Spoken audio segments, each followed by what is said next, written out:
Hello বন্ধুরা, তো সবাই দেখছেন যে এখানে সুন্দর সরষা ক্ষেত, আর এখানে দেখছেন ধনিয়া পাতার ক্ষেত।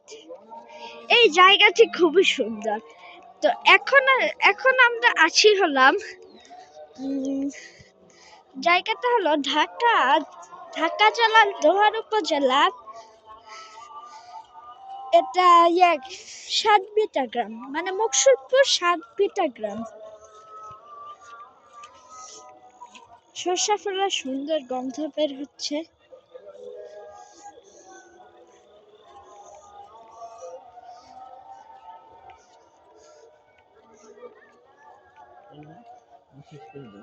খুব সুন্দর একটি জায়গা, এবং এখানে দেখা যাচ্ছে যে ধনিয়া পাতার ক্ষেত। চলুন।